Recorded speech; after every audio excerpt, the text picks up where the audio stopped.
8月5號朝早，一個消息突然震動整個娛樂圈。香港樂壇殿堂級填詞人、資深演員黎彼得因病離世，享年76歲。好友鍾志光出來證實，話佢自今年3月中風之後就一直臥床休養，身體機能慢慢衰退，最終都係頂唔順。消息一出，全網都在悼念。大家重新翻佢以前寫過嗰啲歌詞，一句一句咁睇住，眼眶都紅晒。有人叫佢金牌綠葉，有人叫佢鬼馬詞聖。可能好多年輕一代未必熟悉黎彼得呢個名，但你一定聽過佢寫過嘅歌，半斤八兩、浪子心聲、打着英雄傳，任何一首拎出來都係刻入幾代香港人記憶裏面嘅經典。而講起黎彼得，就一定避唔開一個人，嗰個就係歌神許冠傑。呢兩個名可以話一直都綁埋一齊俾人記住。噩耗傳出之後，許冠傑打破多年低調，親自寫咗一篇悼文放上社交平台，而且仲特別關閉留言功能。佢喺悼文入面用黎彼得寫過嘅幾首作品名串連成篇，最後寫低感恩自己音樂路上有呢位老拍檔同行。呢幾句話表面睇落平淡，但背後份量其實非常重。因為熟悉內情嘅人都知道，當年呢兩個一齊創造粵語流行曲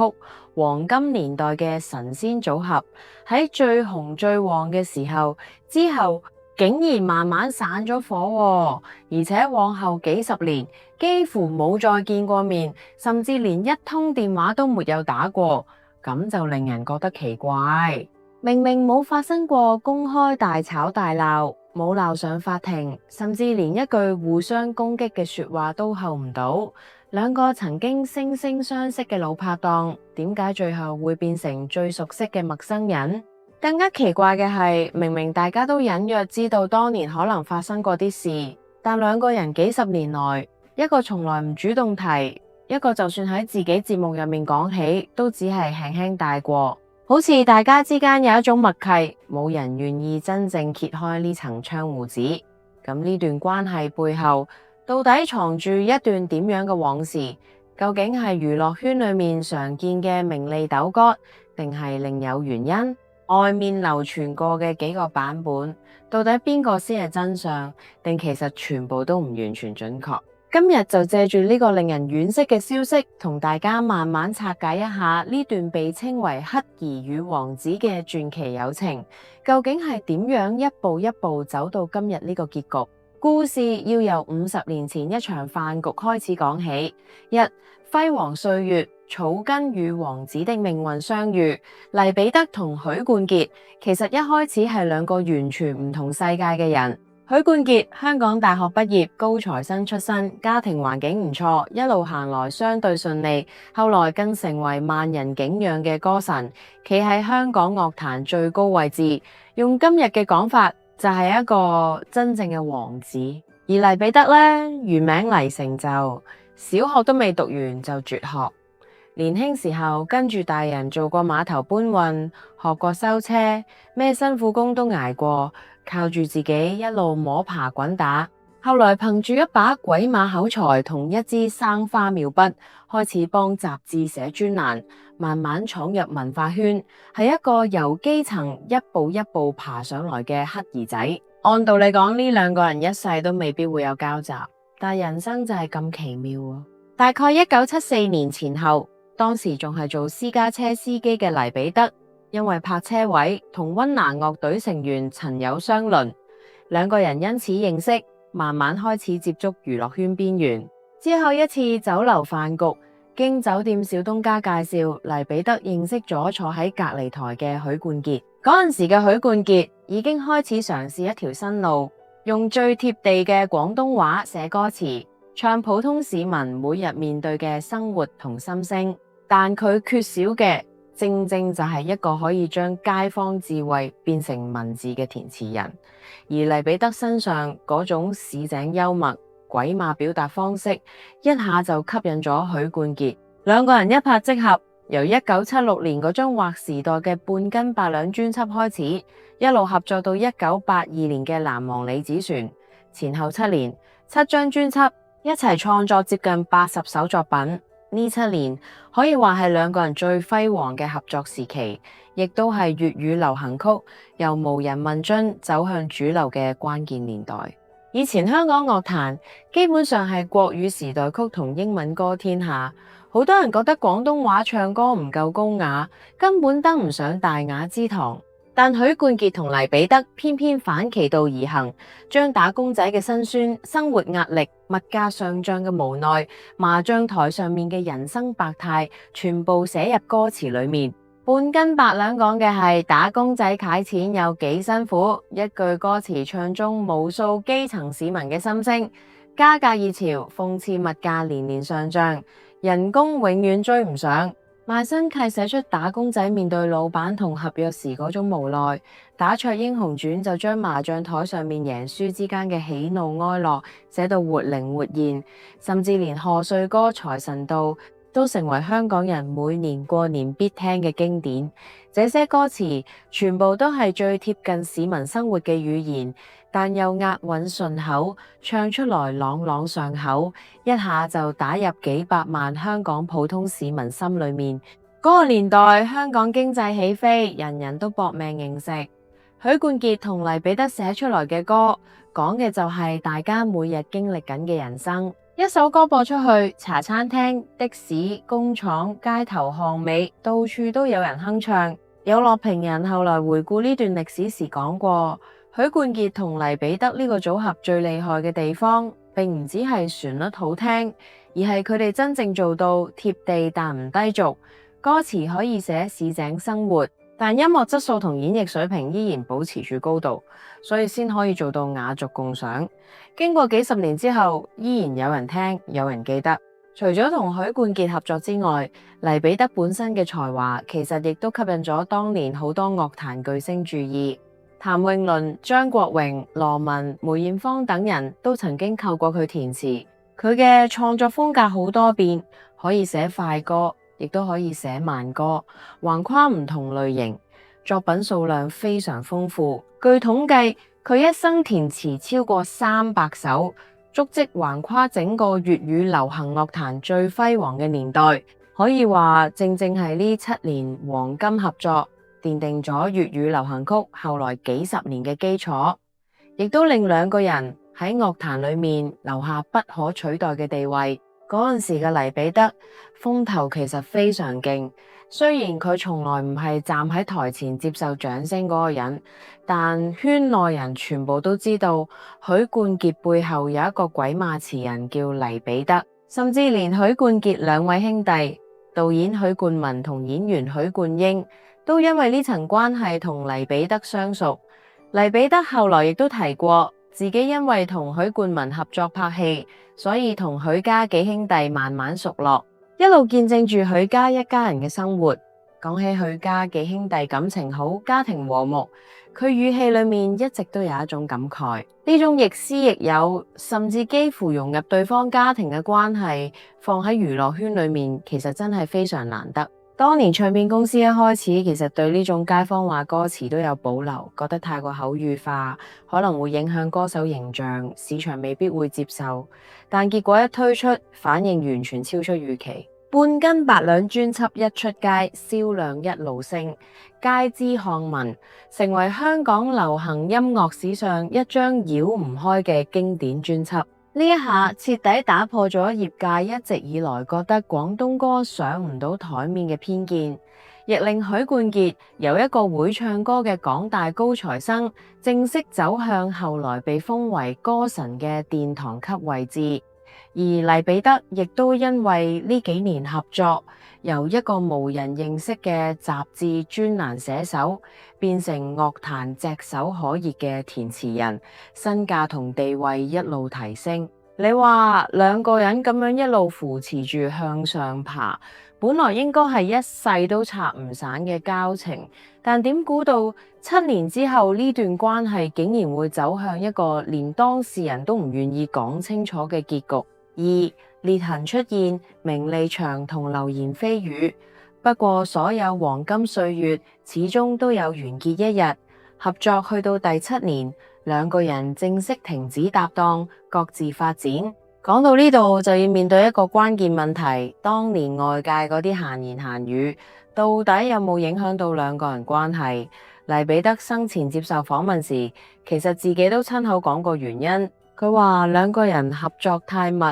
朋友之間相處得太近，時間耐咗，自然會有啲摩擦同恩怨，這其實係人之常情。更加直接嘅講法係，當年外面成日有人話黎彼得黐住許冠傑，話佢借住歌神名氣上位，靠許冠傑先有今日。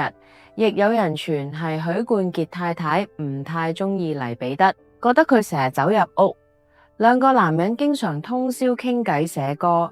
影響家庭生活。甚至有傳聞話許冠傑本身一個唔飲酒、生活簡單嘅人，後來變到識飲紅酒、食雪茄，都係因為黎彼得影響。有一次許冠傑自己半開玩笑講過，話老婆又投訴，今晚又同黎彼得傾到通宵。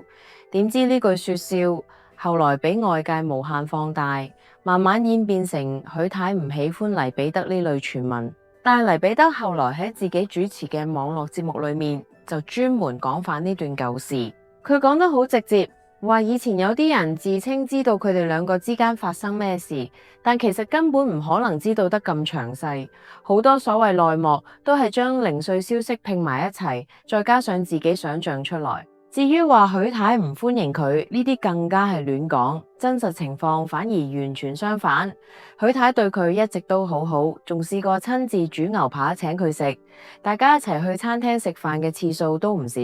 佢亦都笑住講，如果話自己將許冠傑帶壞，令佢識得享受生活，咁呢個責任佢都認。食下雪茄，飲杯紅酒，其實只係生活一種方式，唔代表咩問題。不過佢同時亦承認，有啲事情你越解釋，別人反而越覺得你想掩飾，最後只會越描越黑。所以後來佢索性唔再逐句回應，任由外界點講都好。而正正因為呢種態度，亦解釋咗點解呢段往事幾十年來一直都好似蒙住一層霧，唔係完全冇真相，而係兩個人都選擇咗唔再糾纏呢個真相。呢番說話聽落好平靜，但認真諗，其實就更加接近真實人生。站喺許冠傑角度，當時嘅佢已經係萬人矚目嘅超級巨星，事業正值巔峰，身邊所有人同所有關係都會變得複雜。一個長期同自己朝夕相處、經常一齊創作嘅老拍檔，就算大家之間清清白白，都會因為外界眼光、家庭壓力而產生變化。畢竟一個已經結婚嘅男人，長期同另一個男人日日夜夜一齊工作，甚至經常傾到凌晨，無論事實係點，都難免會引起身邊人同外界各種猜測。而黎彼得同許冠傑本身就來自兩個完全唔同嘅世界，一個係台前光芒萬丈嘅巨星，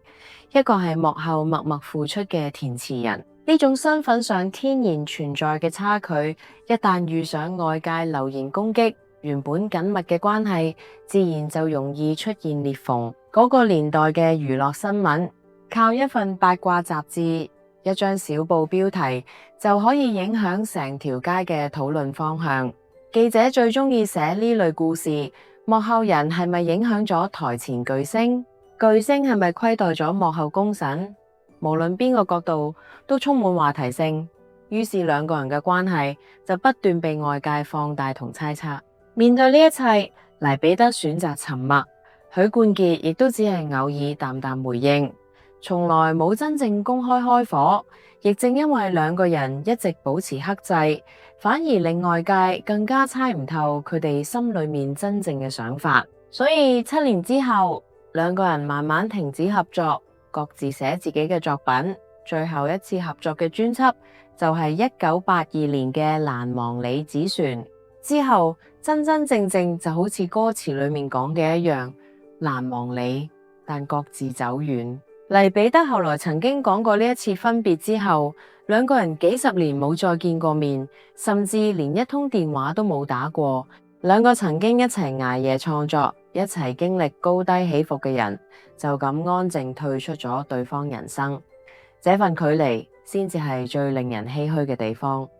真相拆解唔係不滿，而係明白。講到呢度，可能好多人都會問，到底係邊個錯？係許冠傑變咗心，定係黎彼得放唔低？但如果認真睇返成件事，會發現呢段關係嘅結束，可能根本唔係因為某一個人做錯咗啲咩，而係兩個來自唔同背景、身處唔同位置嘅人，最終明白大家未必可以一直行同一條路。黎彼得後來喺節目裏面亦都講過類似嘅說法，話兩個人可能只係道不同不相為謀。但佢講呢句話並唔代表有怨氣，反而一直強調自己對許冠傑恩就多，怨就少，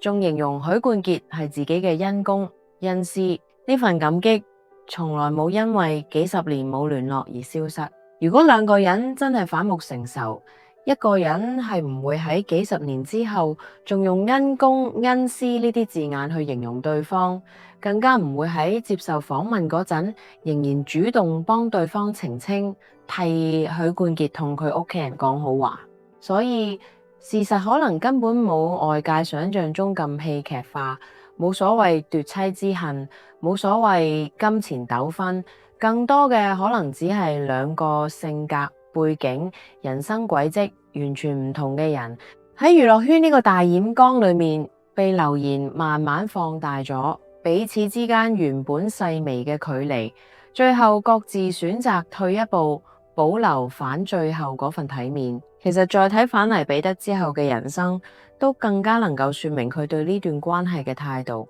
拆夥之後，黎彼得並冇攞住許冠傑拍檔呢個身份到處宣傳自己，亦都冇靠住舊日光環不斷消費過去。佢選擇轉型做演員，專心演反一啲小人物、小角色。喺香港電影裏面，大家最熟悉嘅可能就係佢喺周星馳電影裏面出現嘅身影。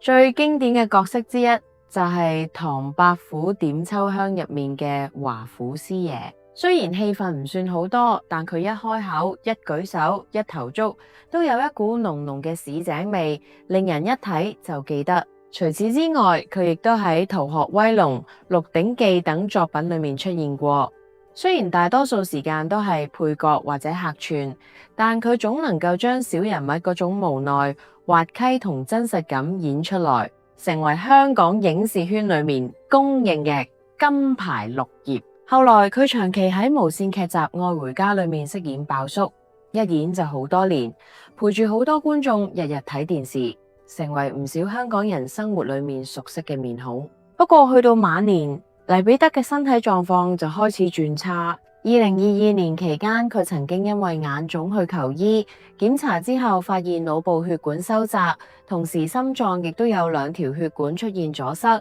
需要做通波仔手術，一度要暫停工作休養。佢後來透露，私家醫院單檢查費用已經要10萬，加埋手術費用20萬左右，對當時嘅佢來說壓力唔細，亦一度感到彷徨。幸好以前拍戲認識嘅契仔黃宗澤知道情況之後主動幫手，先令佢渡過呢個難關。佢嘅晚年其實過得並唔算輕鬆，除咗身體問題之外，家庭方面亦都有唔少波折。前妻離開之後，佢一個人照顧兒子成長，後來兒子成年，生活上遇到困難，甚至欠下幾十萬卡數。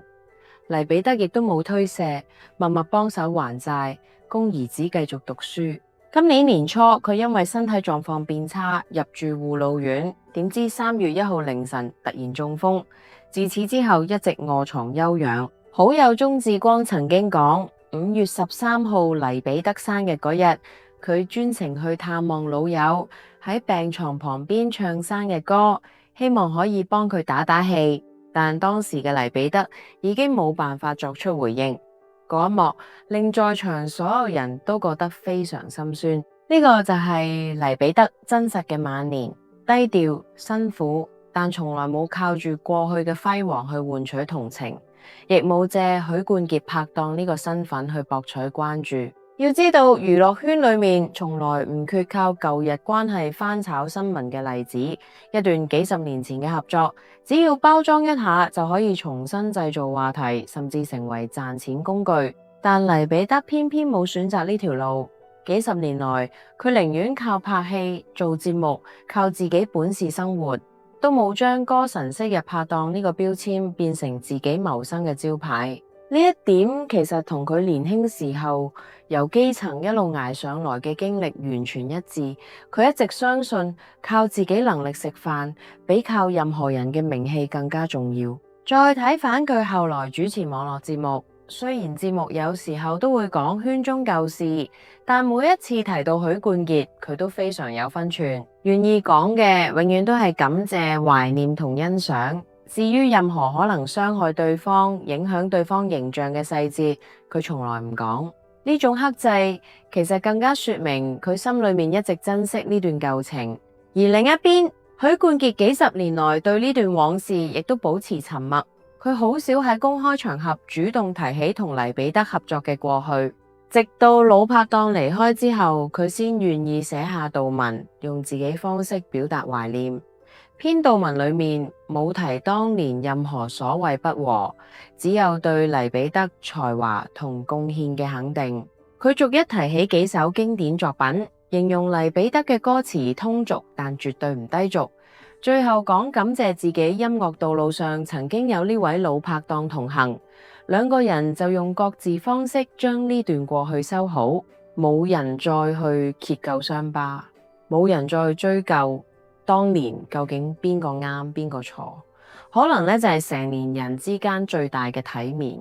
有啲緣分，可能7年就已經係最好嘅長度，唔需要勉強繼續，亦唔需要帶住怨氣離開。曾經一齊創造過輝煌，已經足夠成為一生嘅記憶。4. 回響一段沒有惡人嘅舊賬。其實反過頭再睇呢件事，會發現一個最值得玩味嘅地方，就係散夥之後呢幾十年，黎彼得同許冠傑幾乎從來冇利用對方嘅名氣去包裝自己。娛樂圈裏面搭檔拆夥嘅例子其實多不勝數，有啲人分開之後互相攻擊，有啲人隔空開火，有啲人甚至將多年舊事重新翻出來，變成宣傳自己嘅話題。但黎彼得同許冠傑呢一段關係卻安靜得出奇，冇一方出來爆對方黑料，冇一方借住昔日情誼炒新聞，亦冇人利用許黎組合呢個名號重新製造熱度，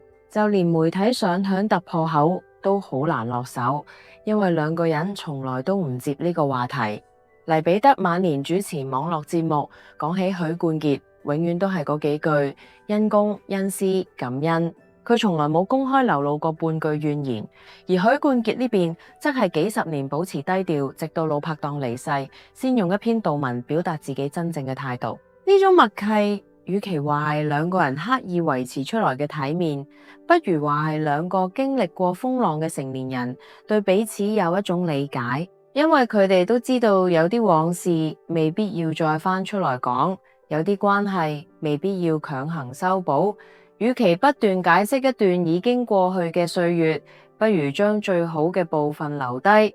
個7年裏面創作出來嘅經典歌曲，留低幾代香港人共同擁有嘅回憶。至於外界點樣猜、點樣講，其實已經唔重要，重要嘅係作品經得起時間考驗。其實仲有一個容易被忽略嘅角度，就係呢幾十年來兩個人嘅人生軌跡，其實形成咗一種非常明顯嘅對比。許冠傑後來幾度復出開演唱會，依然受到萬人追捧，成為香港樂壇真正意義上嘅殿堂級人物。而黎彼得就由填詞人轉型演員，晚年經營網絡節目。生活雖然冇昔日咁風光，身體亦一路出現問題。如果用一般娛樂新聞嘅角度去睇，好容易會包裝成一個歌神風光無限、舊拍檔晚年落寞嘅悲情故事。但黎彼得自己從來冇用呢種角度去睇，佢冇抱怨過命運，反而一直強調感謝許冠傑，稱對方係自己嘅因公因私。呢一點其實正正反映咗上一代香港藝人身上一個好特別嘅特質。佢哋好多都係由困難年代一步一步捱出來，知道機會得來不易，所以即使人生有高低起跌，都更加願意接受現實，繼續向前行。黎彼得身上就有一種老香港人特有嘅堅韌同體面。佢年輕時由基層做起，靠一支筆改變人生，後來成為樂壇重要填詞人，再轉型做演員，飾演無數普通市民角色。無論身處高峰定低谷，佢都冇忘記自己係邊個。可能正因為咁，所以今次黎彼得離世之後，會引起咁多人懷念。大家懷念嘅其實唔單止係半斤八兩、浪子心聲呢啲經典歌曲，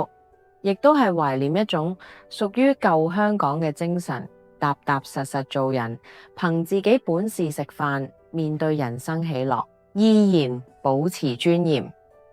浪子心聲最終成為絕響。許冠傑同黎彼得合作嘅經典粵語歌曲《浪子心聲》裏面有一句歌詞講：人生際遇，有啲東西命中注定，有啲東西強求都冇用。呢種豁達嘅人生觀，其實正正係黎彼得當年創作時嘅靈感來源之一。後來呢啲文字變成歌詞，傳唱幾十年。而再睇返許冠傑同黎彼得兩個人嘅關係，竟然又好似同呢首歌裏面想表達嘅人生哲理互相呼應。佢哋曾經並肩作戰，一齊創造過屬於香港樂壇嘅黃金年代，但後來因為人生方向、環境變化同各種現實因素，最終行上兩條唔同道路。呢個世界並唔係所有曾經親密嘅人都一定要陪住你行到最後，有啲人出現係為了陪你走過人生某一段最重要嘅路。7年合作已經足夠改變兩個人一生。雖然後來再冇許黎組合，但佢哋一齊寫落嘅作品早已經成為粵語流行曲歷史裏面不可分割嘅一部分。往後無論過多年，只要旋律再次響起，香港人依然會記得呢啲歌背後有一個鬼馬詞人叫黎彼得。